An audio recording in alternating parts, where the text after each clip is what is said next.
Jammu Kashmir DDC elections के बाद हमारे साथ पहली बार एक्सक्लूसिव जुड़ रहे हैं जम्मू कश्मीर के उपराज्यपाल मनोज सिन्हा जी। मनोज जी, स्वागत है आपका। धन्यवाद। और सबसे पहले तो मुबारकबाद आपको, आपकी टीम को, फोर्सेस को कि एक सफल चुनाव संपन्न हुआ। अब ये जो बात कही जा रही थी कि 370 के बाद और 35A के बाद इस तरह का माहौल है वहाँ पर, या पब्लिक में ऐसी फीलिंग है कि इस तरह के चुनाव नहीं हो पाएंगे, उसको पूरा जवाब मिल गया, वो चैप्टर ख़त्म हो गया, उस तरह की बातें ख़त्म हो गई, ये अंडरलाइन किया जाए? निश्चित रूप से करना चाहिए। और धन्यवाद केवल हमको, हमारी टीम को नहीं और फोर्सेस को नहीं, जम्मू कश्मीर की आवाम को भी धन्यवाद देने की ज़रूरत है, जिसने बढ़ चढ़ करके हिस्सा लिया, भारत के संविधान में आस्था व्यक्त की और लोकतंत्र में आस्था व्यक्त की।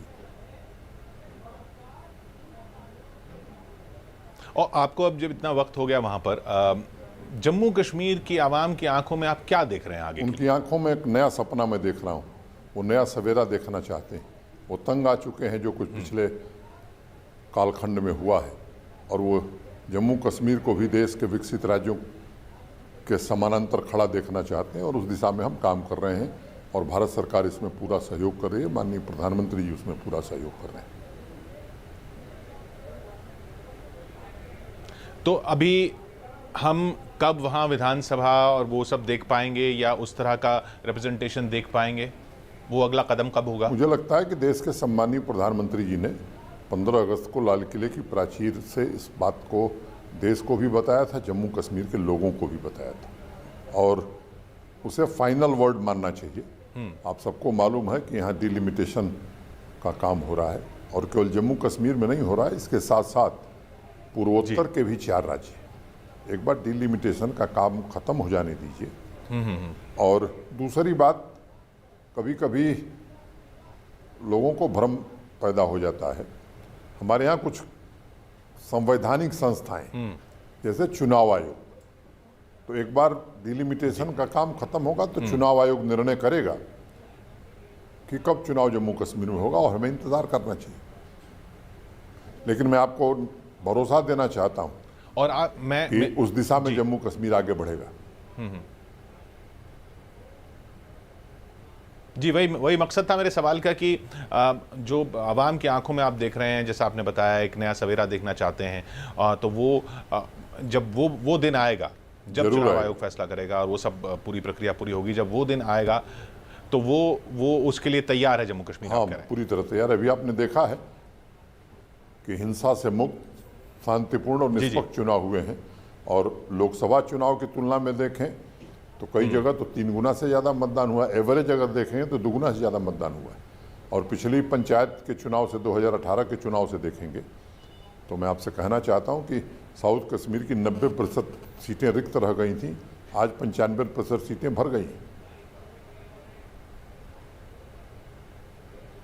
इसकी मुख्य वजह आप क्या मानते हैं बढ़ चढ़कर मतदान की? मुझे लगता है कि पहले खुद ही आपने जवाब दिया, यहाँ के लोग ऊब चुके हैं हिंसा से, आतंकवाद से। और दूसरा, मुझे लगता है कि देश के प्रधानमंत्री श्रीमान नरेंद्र मोदी पर लोगों को भरोसा है, और पिछले 3-4 महीने में जो कार्यक्रम हमने यहाँ प्रारंभ किया है, मिलजुल करके हम सब ने जो यहाँ चलाया है, पंचायती राज संस्थाओं को मजबूत किया है, बैक टू विलेज कार्यक्रम किया है, गांव-गांव में विकास के काम हो रहे हैं, चुने हुए प्रतिनिधियों की सलाह पर हो रहे हैं। 15,000 युवाओं को हमने फाइनेंशियल असिस्टेंस उपलब्ध कराया है इंटरप्रेन्योर बनने के लिए। हर पंचायत में हमने स्पोर्ट्स किट उपलब्ध कराई है ताकि बच्चे यहाँ खेल सकें। तो ये जो विकास के नए कीर्तिमान स्थापित हो रहे हैं, इसके कारण मैं मानता हूँ कि लोगों में उत्साह पैदा हुआ है, और पंचायती राज संस्थाओं को हमने मजबूत किया है।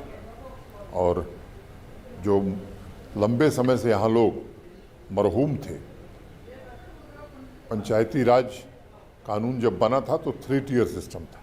यहाँ मैं नहीं जानता कि जानबूझ करके 2 टियर रखा गया या गलती हो गई। यहाँ डीडीसी का कॉन्सेप्ट ही नहीं था, तो हमने कानून में सुधार करके डीडीसी का कॉन्सेप्ट बनाया। अब चुनाव हो गया है, डीडीसी के चेयरमैन चुने जाएंगे, और डीडीसी के सभी सदस्य और चेयरमैन उस जिले के विकास की रचना करेंगे और विकास को आगे बढ़ाएंगे। तो जनता के चुने हुए प्रतिनिधि, ग्रास रूट डेमोक्रेसी से आए हुए लोग विकास में अपना योगदान देंगे। जो जनता महरूम थी वो एक सामान्य राज्य में जिस तरह से उद्योग होता है, जिस तरह से रोजगार होता है, वो सब चीजें कब उम्मीद कर सकते हैं जम्मू कश्मीर? मैं उम्मीद करता हूं कि बहुत जल्द ही हमारी इंडस्ट्रियल पॉलिसी आने वाली है। भारत सरकार के फाइनेंस मिनिस्ट्री ने उसे क्लियर कर दिया है, DIPP ने भी क्लियर कर दिया है। चुनाव के कारण रुका हुआ था। प्रधानमंत्री जी की अध्यक्षता में जिस दिन कैबिनेट इसे अप्रूव करेगी, और मैं मानता हूं कि शीघ्र ही अप्रूव करेगी, उसके बाद बड़े पैमाने पर इन्वेस्टमेंट यहाँ आवे, और उसको लेकर के लैंड लॉज में भी हमने संशोधन किया है। 3000 एकड़ ज़मीन हमने इंडस्ट्रियल इस्टेट के लिए एक्वायर कर ली है, 3000 एकड़ ज़मीन और चिन्हित किया हुआ है। और मैं बड़े विश्वास से कहना चाहता हूँ कि कम से कम 25-30 हज़ार करोड़ रुपए का इन्वेस्टमेंट यहाँ आने वाले 2-3 सालों में आएगा। उद्योग जगत काफ़ी रुचि ले रहा है, और ये संस्थाएं भी काफ़ी रुचि ले रही हैं। और युवा के लिए एक और चीज़ जो अहम रहती है वो शिक्षा। जम्मू कश्मीर का युवा जम्मू कश्मीर में उच्च शिक्षा भी प्राप्त कर सके, उसके लिए कुछ कदम? एक तो नेशनल एजुकेशन पॉलिसी पूरी तरह से लागू हो, उसके लिए टास्क फोर्स हमने बनाया है। 2 वर्कशॉप हमने की थी, और मुझे बताते हुए प्रसन्नता है कि एक वर्कशॉप में देश के सम्माननीय राष्ट्रपति जी खुद थे जुड़े हुए, और दूसरे में जो न्यू एजुकेशन पॉलिसी के शिल्पी हैं डॉक्टर कस्तूरी रंगन, वो भी थे। देश के विभिन्न भागों से लोगों को बुलाया था। तो वर्क प्लान हमारा चल रहा है, और प्रधानमंत्री जी ने कई सेंटर ऑफ एक्सेलेंस और यहाँ इंस्टीट्यूशंस दिए हैं, IIT, IIM, NIFT, AIIMS, medical college, engineering college. इसके कारण भी मुझे लगता है कि सेंट्रल यूनिवर्सिटी 2 यहाँ है, अच्छी यूनिवर्सिटियाँ हैं, कॉलेजेज हैं। और ये जो प्राइवेट इन्वेस्टमेंट है, ये हेल्थ और एजुकेशन के सेक्टर में भी आवे। अच्छे निजी क्षेत्रों के अस्पताल भी यहाँ बने, और देश के दूसरे हिस्सों में जिस तरह से प्राइवेट सेक्टर के अच्छे इंस्टीट्यूशंस आए हैं, वो भी अब जम्मू कश्मीर में आएंगे। तो निश्चित रूप से शिक्षा हमारे लिए अत्यंत महत्वपूर्ण विषय है, और उस पर हम पूरी तरह केंद्रित कर रहे हैं अपना ध्यान। आखिरी सवाल उपराज्यपाल जी, उन लोगों को आप क्या कहें? एक जवाब तो जम्मू कश्मीर की जनता ने दे दिया, लेकिन आप अपनी तरफ से उन लोगों को क्या कहेंगे जो इस पूरे घटनाक्रम पर सवाल उठा रहे थे पिछले अगस्त से लेकर जो चला कि 35 से 370 और ये सब करना पड़ा?